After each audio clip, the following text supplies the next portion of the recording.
Hello दोस्तों, नमस्कार। बहुत बहुत स्वागत है आपका कंपटीशन फैक्टर यूट्यूब चैनल पर। किन्सियोलॉजी आज स्टार्ट करेंगे। जैसे कि मैंने आपसे वादा किया था कि one liner question series, MCQs और कुछ टॉपिक एकदम बैक टू बैक चलते रहेंगे और इनको लाइन से हम जब पढ़ते रहेंगे तो लास्ट में हम ये देखेंगे कि हमारे सारे टॉपिक कवर हो गए और हर प्रकार से कवर हो गए। तो उसी क्रम में हम किन्सियोलॉजी को लेकर आए हैं। जैसा कि जब हम वीडियो अपलोड करते हैं तो उसमें नीचे कमेंट बॉक्स में आप लोगों की बहुत डिमांड होती है कि सर हिंदी में ही आप बताते हो, थोड़ा इंग्लिश में बताया करो। तो ये जो वीडियो है ये बाईलैंग्वेज होगा। इसमें जो कठिन शब्द हैं उसको इंग्लिश में भी बताया जाएगा। तो चलिए वीडियो को स्टार्ट करते हैं। किन्सियोलॉजी क्या है? किन्सियोलॉजी शब्द की उत्पत्ति ग्रीक भाषा से हुई है। कहाँ से हुई है? ग्रीक भाषा। अब ग्रीक कहाँ की भाषा है? ग्रीस एक देश है जहाँ की भाषा है ग्रीक, और वहाँ से किन्सियोलॉजी शब्द की उत्पत्ति हुई है। इस किन्सियोलॉजी का अर्थ क्या है? इसका अर्थ है गति का अध्ययन करना। अब ये गति कहाँ की होगी? ये गति मानव शरीर के अंगों की गति होगी और उसका ही अध्ययन किन्सियोलॉजी कहलाएगा। ठीक है। किन्सियोलॉजी दो शब्दों से मिलकर बना है। पहला किन्सिस, जिसका अर्थ होता है मोशन अर्थात गति। दूसरा है लोगस, जिसका अर्थ है कि स्टडी अर्थात अध्ययन करना। दोनों मिलाकर हो गया कि गति का अध्ययन करना। इसमें प्राणी के शरीर के गति के विषय का अध्ययन करते हैं। इस विज्ञान में मानव शरीर की बनावट, मांसपेशियों, हड्डियों, जोड़ों, मांसपेशियों इंग्लिश में मसल्स, हड्डियों बोन, जोड़ मतलब जॉइंट, और उनके कार्य तंत्र, उनका जो वर्किंग सिस्टम है, ठीक है, जैसे कि वो प्राणी को गति प्रदान करती हैं, इन सब का, और जो प्राणी की गति को प्रभावित करती हैं, इन दोनों प्रकार की चीज़ों का इसमें अध्ययन किया जाता है। फॉर एग्ज़ाम्पल, जैसे मान लीजिए कि हम अपने पैर के अध्ययन को चाहते हैं, तो इसमें मांसपेशियां हैं, मसल्स, जो कहाँ पे लगाई गई हैं? जो हड्डियों के ऊपर निर्मित हैं। अब इन हड्डियों को, मसल्स को फिर क्या किया गया है? एक बड़ी हड्डी को दूसरी छोटी हड्डी से जोड़ा गया है, जिसे हम जॉइंट कहते हैं। इसके बाद इन सब को मिलाने के पश्चात ये चलने में हमारी टांगें सहयोग करती हैं। तो इसका मतलब ये हो गया कि अब ये गति प्रदान करती हैं शरीर को। तो ये गति का कारण, जो जिसके कारण गति हो रही थी, मांसपेशियां माने मसल्स, बोन्स हड्डी और जॉइंट, ये सभी कारण हैं। इनका सबका अध्ययन जो गति प्रदान करता है वही किन्सियोलॉजी कहलाता है। ठीक है, बात कुछ हद तक समझ में आई होगी। अब ये किसने दिया था सबसे पहले इसका कॉन्सेप्ट किन्सियोलॉजी का? अरस्तु ने दिया था। इसीलिए अरस्तु को फादर ऑफ किन्सियोलॉजी भी कहा जाता है। यहाँ पर एक बात आ जाती है बायोमैकेनिक्स की। बायोमैकेनिक्स क्या है? ठीक है, बायोमैकेनिक्स और किन्सियोलॉजी में थोड़ा सा ही डिफरेंस है। बायोमैकेनिक्स क्या होता है कि जब हम अपने शरीर के द्वारा वर्क करते हैं और उसमें किसी एक्सटर्नल एजेंट या एक्सटर्नल सोर्स, एक्सटर्नल इंस्ट्रूमेंट का यूज़ करते हैं और तब कार्य होता है, तब गति होती है, तो उसका अध्ययन जो कहलाएगा, उसकी स्टडी जो कहलाएगी, वो बायोमैकेनिक्स कहलाएगी। ठीक है, हिंदी में समझ लेते हैं। शरीर की संरचना, स्ट्रक्चर ऑफ बॉडी, नाड़ी तंत्र, नर्वस सिस्टम, मांसपेशियां माने मसल्स, आज के साथ भौतिक यांत्रिक विज्ञान के नियमों तथा उनके सिद्धांतों को भी उपयोग में लाते हैं। जैसे यदि बल लग रहा है तो बल का कारण क्या है, माने किस कारण फोर्स एक्टिव है, बल को इंग्लिश में फोर्स कहते हैं, ये किस कारण से एक्टिव है, कौन सा ऐसा एजेंट है जो फोर्स लगवा रहा है, कौन कौन से बल प्राणी या खिलाड़ी पर कार्य कर रहे हैं, और उनके द्वारा उपकरणों की गति क्या हो रही है उसका अध्ययन करते हैं। फॉर एग्जाम्पल, जैसे मान लीजिए कि हम हाथ में डंबल लिए हैं, डंबल लेके हाथ में क्या कर रहे हैं? एक्सरसाइज कर रहे हैं। तो हाथ में क्या है? हाथ में बोन है, जॉइंट है और मसल है। बोन जॉइंट मसल के साथ साथ हमने एक्सटर्नल इंस्ट्रूमेंट क्या लिया है? डंबल लिया हुआ है। तो डंबल के साथ साथ जब हमारे बाइसेप्स, ट्राइसेप्स और लोअर आर्म में जब मोशन होगा, जो गति होगी डंबल के साथ साथ, उन सब की studies due to the work function के कारण जो हो रहा है, उसे ही क्या कहा जाएगा? बायोमैकेनिक्स कहा जाएगा। ठीक है, अब देखिए थोड़ा सा ही अंतर है किनेसियोलॉजी और बायोमैकेनिक्स में। क्या अंतर हुआ कि बायोमैकेनिक्स क्या करता है, इसमें एक्सटर्नल एजेंट की ज़रूरत पड़ती है हमारी बॉडी के साथ साथ गति का अध्ययन करने के लिए, और किनेसियोलॉजी में केवल बॉडी की गति का अध्ययन करते हैं, वो गति किस कारण से हो रही है, उसमें इंटरनल यूज़ क्या किया गया है, ना कि एक्सटर्नल यूज़। इंटरनल यूज़ मतलब बोन, ठीक है, मसल्स, जॉइंट, इन सब का अध्ययन। आगे बढ़ते हैं। Importance of biomechanics in sport and physical education. PE means यहाँ फिजिकल एजुकेशन है। बायोमैकेनिक्स का स्पोर्ट और फिजिकल एजुकेशन में क्या इंपॉर्टेंस है? देखिए इससे क्या होता है, खेलों के प्रदर्शन का मूल्यांकन होता है, माने इवैल्यूएशन ऑफ स्पोर्ट परफॉर्मेंस। जब भी कोई व्यक्ति खेलों में भाग लेता है और वो बायोमैकेनिक्स का यूज़ करता है, मतलब इंस्ट्रूमेंट को बॉडी के साथ जल्दी से अच्छी तरीके से रन कराना सीख लेता है, तो उसके कहीं ना कहीं खेल में प्रदर्शन बहुत बेहतरीन हो जाता है। ठीक है, तो और इसका मूल्यांकन भी होता है, मतलब इसका परफॉर्मेंस का इवैल्यूएशन भी होता है। ठीक, दूसरा क्या होता है, प्रदर्शन को प्रभावित करने वाले कारणों का अध्ययन। ठीक है, तो प्रदर्शन को प्रभावित करने वाले कारण माने कि कौन कौन से कारण हैं जो प्रदर्शन को प्रभावित करते हैं, अर्थात बिना आप इंस्ट्रूमेंट के यूज़ के उसके साथ जब हैबिचुअल नहीं थे तो आपके परफॉर्मेंस में अच्छी परफॉर्मेंस आपका अच्छा था कि अब अच्छा है जब आप इंस्ट्रूमेंट यूज़ कर रहे हैं। तो ये सब जो जानकारी मिलती है ये हमारी बायोमैकेनिक्स से मिलती है। इसीलिए यहाँ पर एक बात ये भी लिखी गई है कि प्रदर्शन को प्रभावित करने वाले कारणों का अध्ययन करने में भी बायोमैकेनिक्स का फिजिकल एजुकेशन में यूज़ होता है। ठीक है, खेलों में की विशिष्ट कला में सुधार, मतलब जो आप स्किल यूज़ करते हैं खेलों में, उसकी जो स्पेशल एक्टिविटी है इसमें भी कुछ ना कुछ टेक्निक जो यूज़ करते हैं आप, इसमें भी कुछ ना कुछ इम्प्रूवमेंट जरूर होता है बायोमैकेनिक्स की सहायता से। आगे बढ़ते हैं, अगला पॉइंट इसमें है खेलों में सुरक्षा उपकरणों का निर्माण। जब हम खेलते हैं तो देखते हैं कि प्रायः खेलों में चोटें लगती हैं, खेलों में हमारी स्किल जो हम यूज़ करते हैं वो उसमें कुछ ना कुछ कमियां रह जाती हैं, तो उसको बार बार हम सुधारने का प्रयास करते हैं और खेलों में चोट ना लगे इससे बचने का प्रयास करते हैं। इसके बचने और स्किल को सुधारने में बायोमैकेनिक्स बहुत यूज़ करता है। जब हम इंस्ट्रूमेंट का प्रयोग करके खेलों को सीखते हैं तो ज़्यादा खेल के परफॉर्मेंस अच्छे होते हैं। खेलों के उपकरणों के सुधारों में, मतलब जो उपकरण हम यूज़ करते हैं, जिस प्रकार यूज़ करते हैं, हो सकता है कि वो उसमें कुछ रिफॉर्म करने पर वो उपकरण ज़्यादा हमारे लिए हेल्पफुल हों, तो उनमें भी कुछ ना कुछ सुधार की गुंजाइश होती है जिससे हम खेलों को और बेहतर बना सकते हैं, खेलों में परफॉर्मेंस को और बेहतर बना सकते हैं। तो ये सब किसके अंतर्गत हो जाएगा, ये सब बायोमैकेनिक्स का फिजिकल एजुकेशन में यूज। और प्रदर्शन में सुधार तो आप जानते ही हैं कि जब हम खेल को अच्छी तरीके से सीखते हैं, खेलते हैं, स्किल को बेहतर करते हैं, तो हमको किसी न किसी एक्सटर्नल एजेंट, बाहरी स्रोत की जरूर पड़ती है। और जब हम इस बाहरी सोर्स की सहायता से, ठीक है, खेलों में सुधार का प्रयास करते हैं, तो हम ये देखते हैं कि हमारे खेल पहले की तुलना में ज़्यादा बेहतरीन हो गए, हमारा परफॉर्मेंस, हमारी स्किल पहले की तुलना में ज़्यादा बेहतरीन हो गई।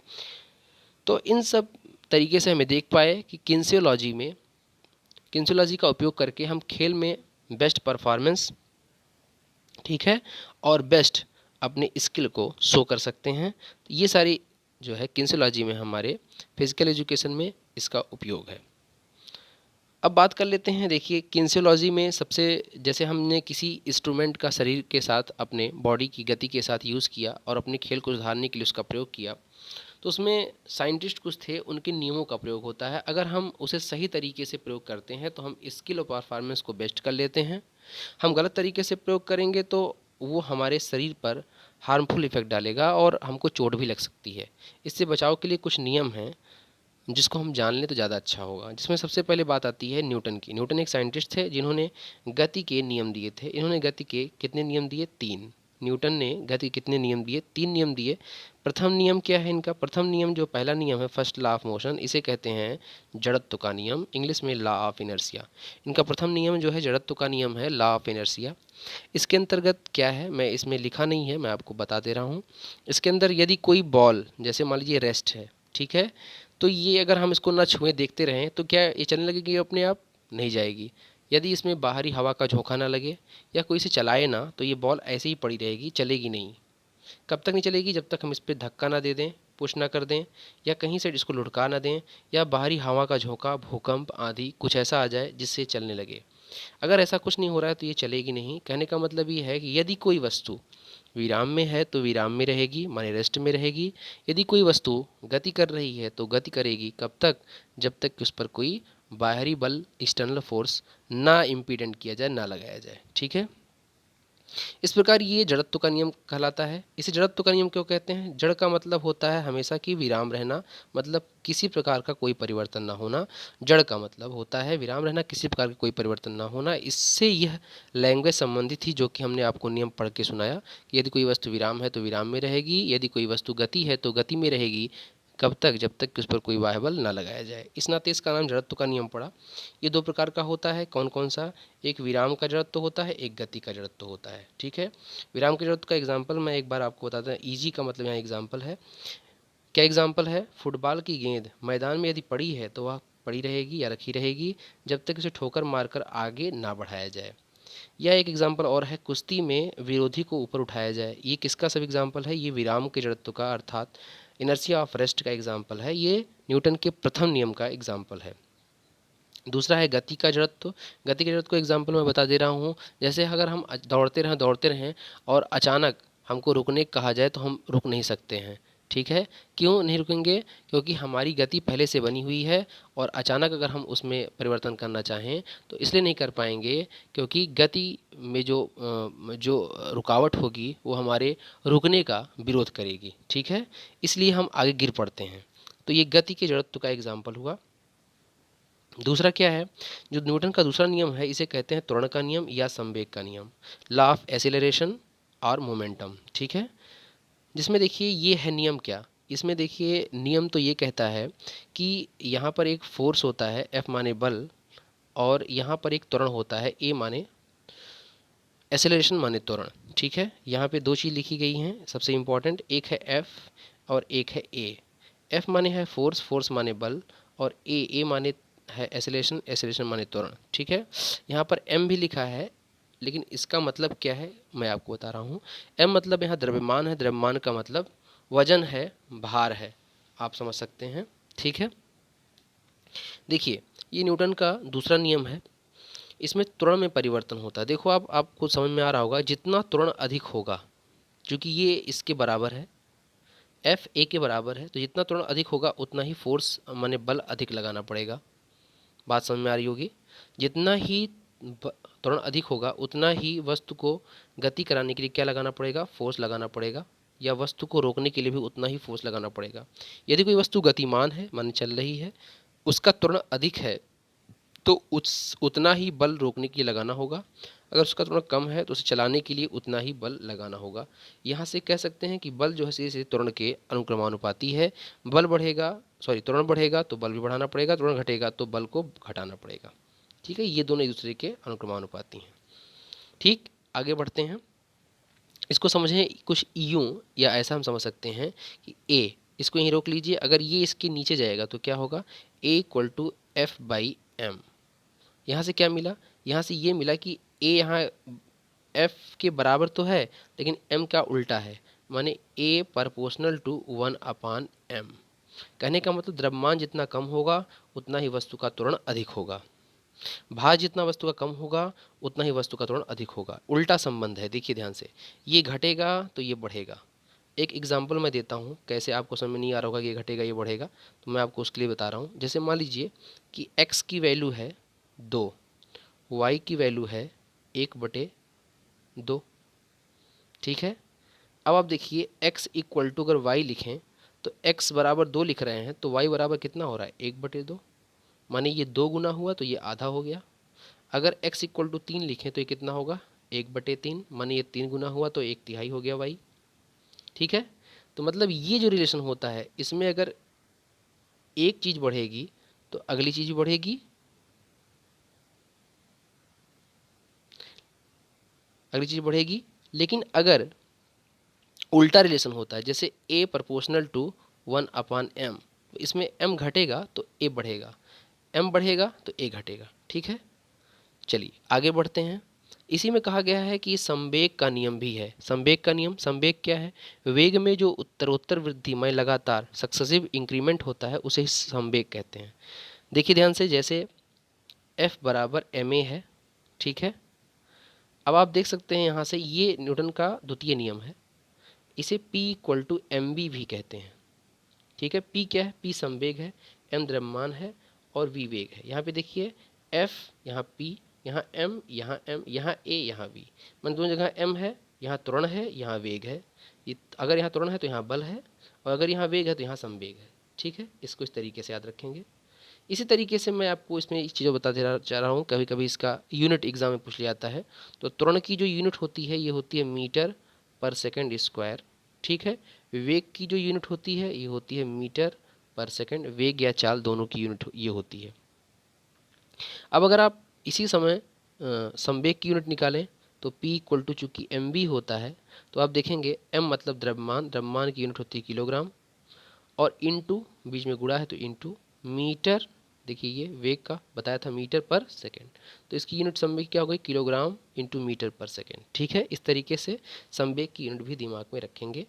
कभी कभी पूछ लिया था, जैसे यूपी के LT एग्ज़ाम में पूछा गया था कुछ चीज़ों की यूनिट।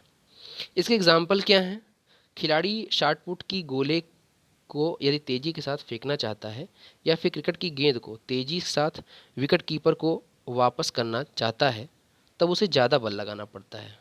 अगर शॉट पुट की गेंद को तेज़ी के साथ खिलाड़ी, जो हैमर का खिलाड़ी है वो फेंकना चाह रहा है, या शॉट पुट खिलाड़ी जो फेंकना चाह रहा है, या विकेट कीपर जो है गेंद को तेज़ी के साथ विकेट पर वापस करना चाहता है, तो उसे अधिक बल लगाना होगा।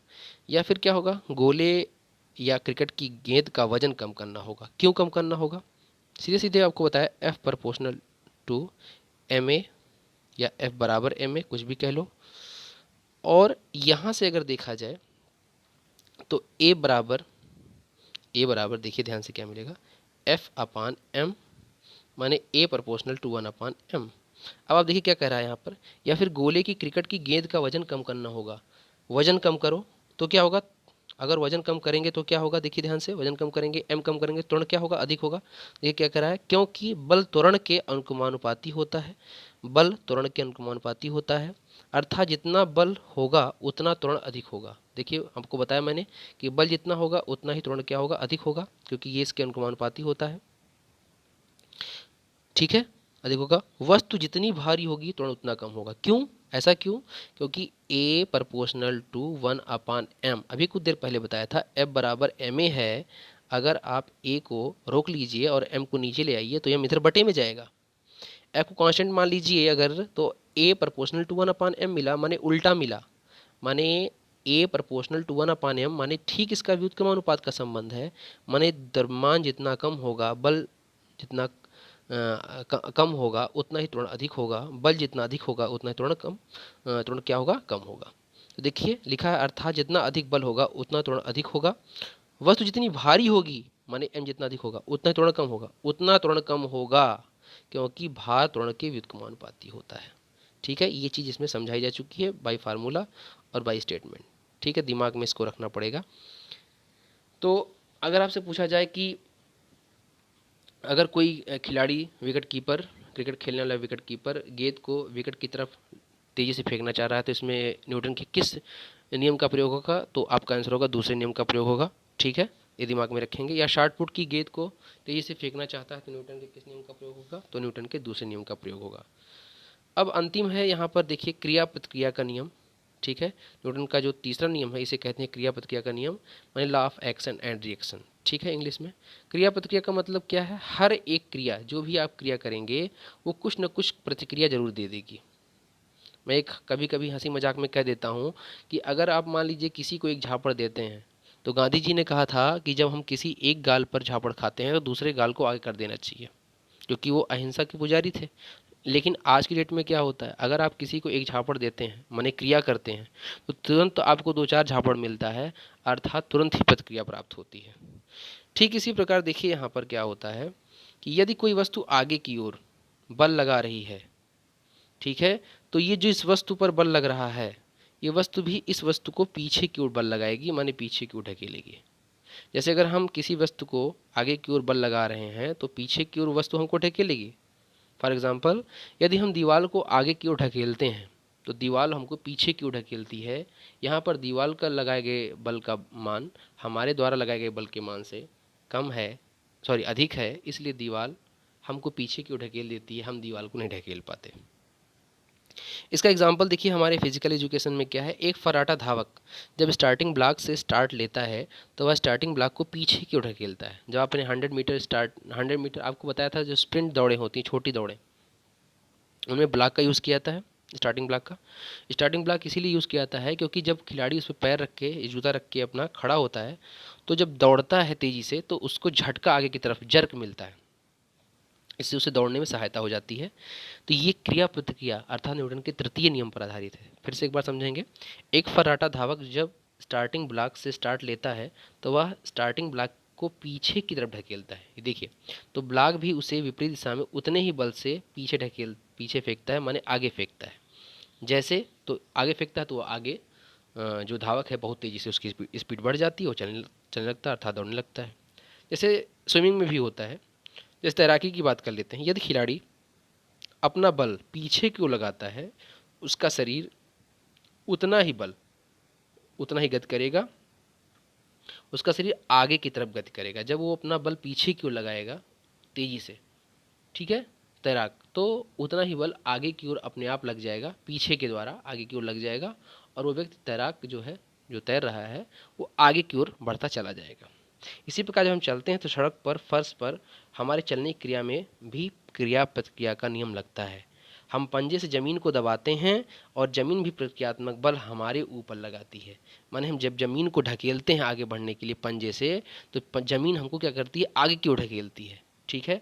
तो यहाँ पे 3 एग्जाम्पल दिए गए कि अगर आपसे पूछा जाए कि धावक फर्राटा दौड़ दौड़ता है या स्प्रिंट दौड़ दौड़ता है तो उसमें न्यूटन के किस नियम का पालन होता है, तो आपका आंसर होगा कि न्यूटन के तृतीय नियम का पालन होता है।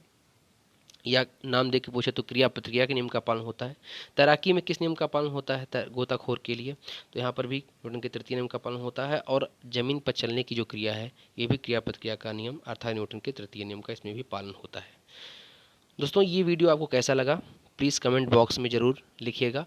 आपको ऐसे ही वीडियो लगातार प्राप्त होंगे। अगर आपको ये वीडियो अच्छा लगा तो प्लीज़ लाइक कीजिए, अपने दोस्तों के साथ शेयर कीजिए और प्लीज़ चैनल पर ऐसे ही प्यार देते रहिए। चैनल को सब्सक्राइब करना मत भूलिएगा। आज की वीडियो में इतना ही, तब तक के नमस्कार, जय हिंद, जय भारत।